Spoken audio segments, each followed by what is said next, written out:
Hello दोस्तों, स्वागत है आपका हमारे चैनल यूपी एग्जाम क्रेजर में।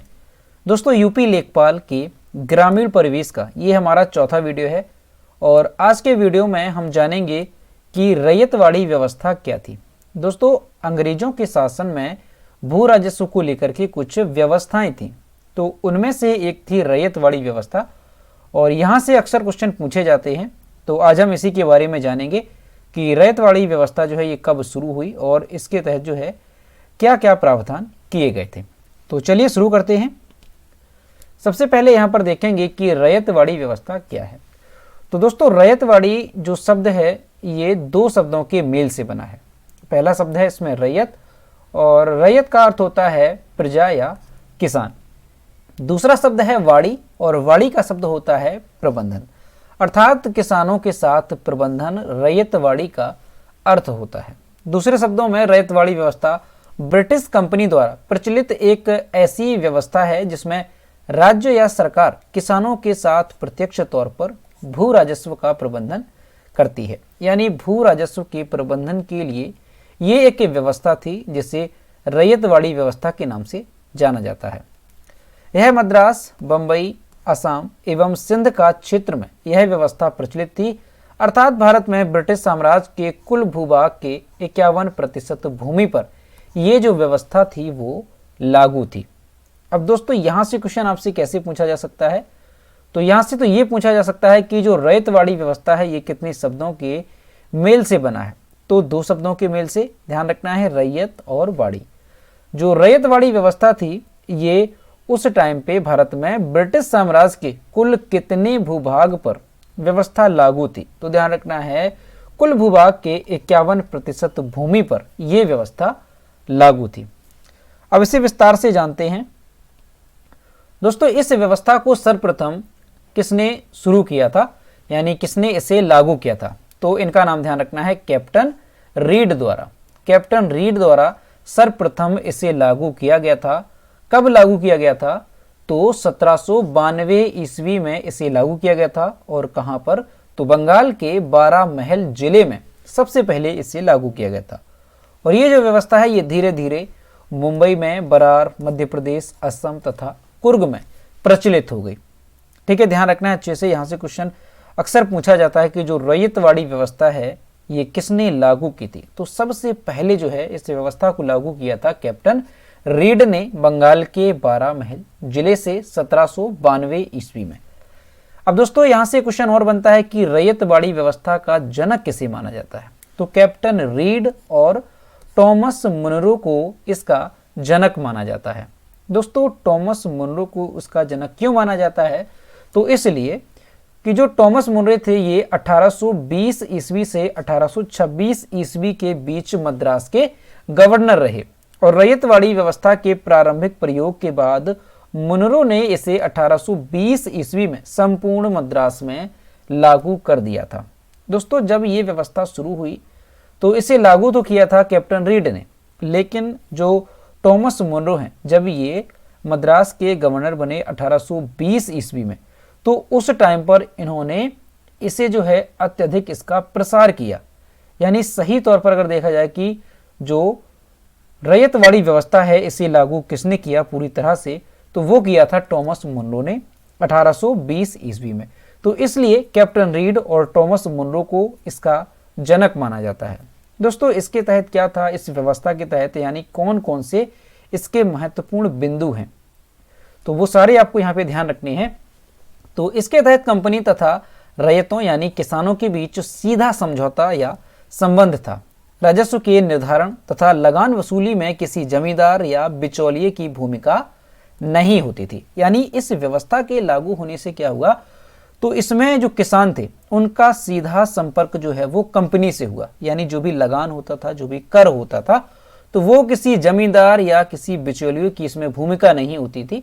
जो भी लगान होता था, जो भी कर होता था, वो सीधा किसान जो है वो कंपनी को देते थे।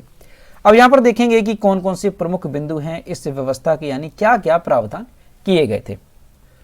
तो सबसे पहले यहाँ पर पहला पॉइंट है, कैप्टन रीड तथा थॉमस मुनरो द्वारा प्रत्येक पंजीकृत किसान को भूमि का स्वामी माना गया। वह राजस्व सीधे कंपनी को देगा और उसे अपनी भूमि के अधिकार से वंचित नहीं किया जा सकता था, लेकिन कर ना देने की स्थिति में उसे भूमि से वंचित होना पड़ता था।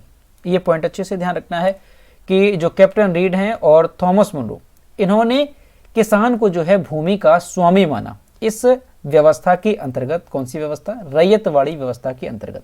देखिए एग्जाम में क्वेश्चन यहां से भी बनता है कि रैयतवाड़ी व्यवस्था के अंतर्गत जो है भूमि का स्वामी कौन होता था? तो कौन होता था? किसान। किसान जो है भूमि का स्वामी माना गया था और वह सीधे जो राजस्व होता है वो कंपनी को देगा और उसे अपनी भूमि के अधिकार से वंचित नहीं किया जा सकता था। लेकिन यहां पर भी ध्यान रखना है, अगर वो कर नहीं देगा तो ऐसी स्थिति में उसे भूमि से वंचित भी किया जा सकता था। अगला पॉइंट क्या है कि भू राजस्व का निर्धारण भूमि के उत्पादकता पर ना करके भूमि पर किया गया, जो किसान के हित के लिए सही नहीं था। अब यहां पर ये बात ध्यान रखनी है कि जो भू राजस्व का निर्धारण है वो भूमि की उत्पादकता पर नहीं किया गया था, यानी भूमि पर कितना उत्पादन हुआ है इससे कोई मतलब नहीं था। केवल ये था कि भूमि कितनी है और उसी आधार पर जो राजस्व है वो देना होता था किसानों को। थॉमस मुनरो जिस समय मद्रास का गवर्नर था, उस समय उसने कुल उपज के तीसरे भाग को भूमि कर का आधार मानकर मद्रास में इस व्यवस्था को लागू किया, लेकिन बाद में भूमि की उपज की आधी मात्रा सरकारी लगान, ध्यान रखना है, सरकारी लगान के रूप में निश्चित की गई थी।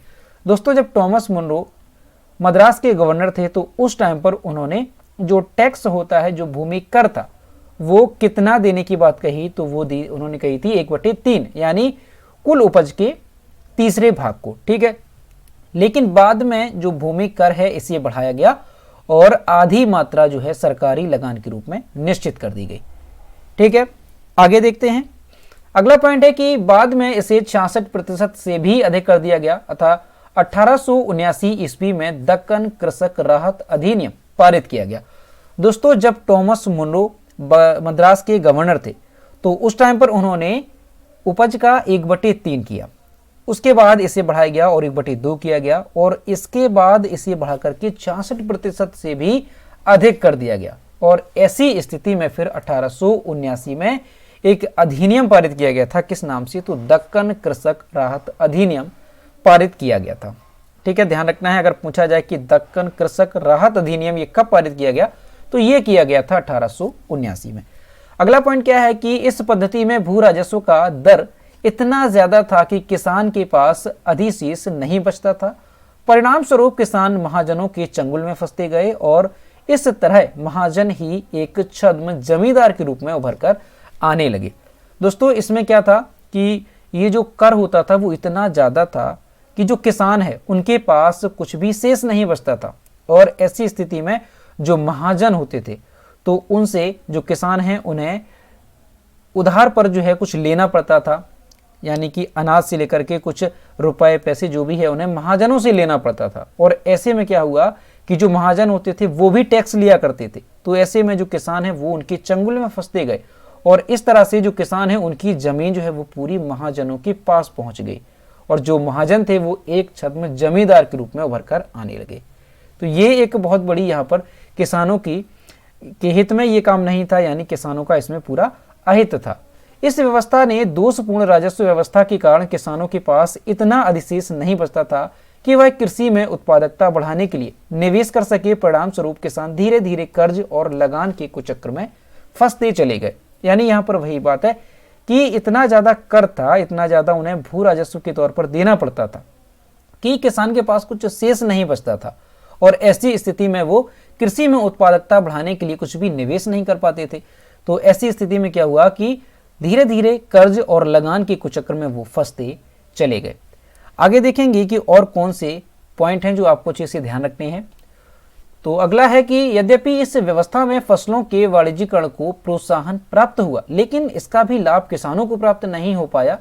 यह लाभ सौदागर, सरकार एवं महाजन को मिला, क्योंकि जो भूमि होती थी वो तो धीरे धीरे करके महाजनों के पास पहुंची और उसके बाद भी जो फसलों के वाणिज्यीकरण को प्रोत्साहन दिया गया तो इसका भी लाभ किसानों को नहीं मिला और ये लाभ जो है वो किससे मिला? तो महाजनों को इसका लाभ मिला।